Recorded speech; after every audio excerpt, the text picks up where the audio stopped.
Baiklah, Assalamualaikum warahmatullahi wabarakatuh. Nama saya Muhammad Hasan Pasaribu dari kelas 6 di akuntansi pagi akan menjelaskan tentang teori akuntansi terkait aset berwujud yakni bangunan. Aset tetap meliputi semua barang yang dimiliki perusahaan dan tujuan untuk dipakai secara aktif dan efisien di dalam operasi perusahaan, serta mempunyai masa kegunaan relatif permanen.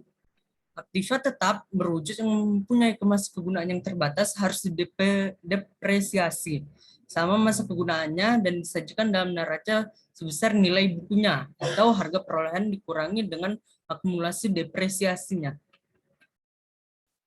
Yang termasuk ke dalam golongan aktiva ini antara lain yakni ada bangunan, mesin, dan alat-alat pabrik. Kemudian ada mebel, serta alat-alat kantor, kendaraan, dan juga alat-alat transportasi lainnya.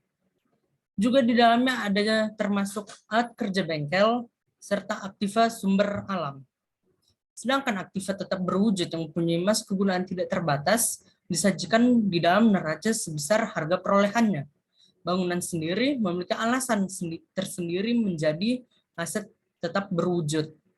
Ia masuk kepada aset tetap karena bertahan cukup lama dan juga tidak dapat dijual dengan begitu mudah, sehingga tidak termasuk kepada aset lancar.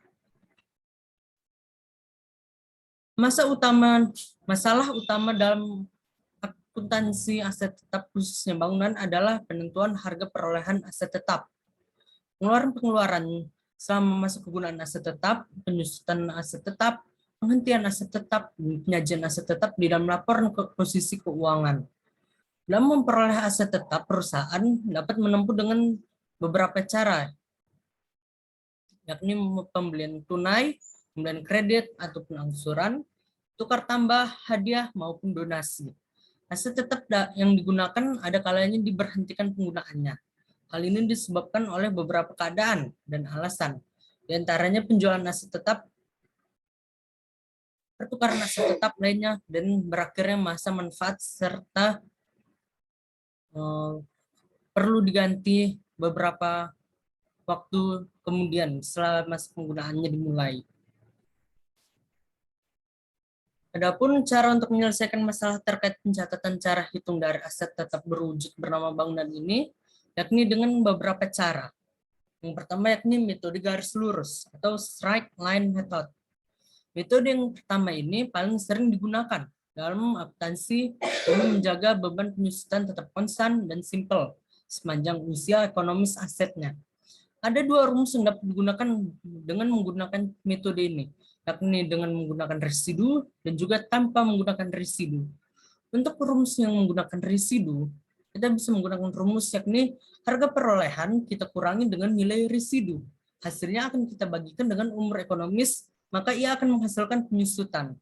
Sedangkan tanpa residu, rumusnya sendiri yakni kita bagikan harga perolehan dengan umur ekonomis, maka dia akan menghasilkan nilai penyusutannya.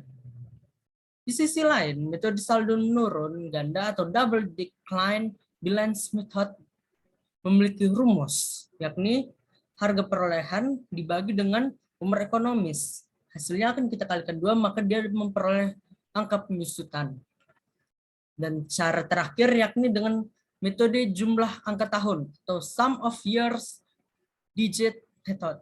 Yang rumusnya sendiri yakni kita kurangi harga perolehan dikurang harga residu, hasilnya kita kalikan dengan N dibagi N tambah N kurang 1 tambah N kurang 2 sampai seterusnya, tergantung dengan angka tahunnya yang telah digunakan, maka hasilnya akan menghasilkan angka penyusutannya.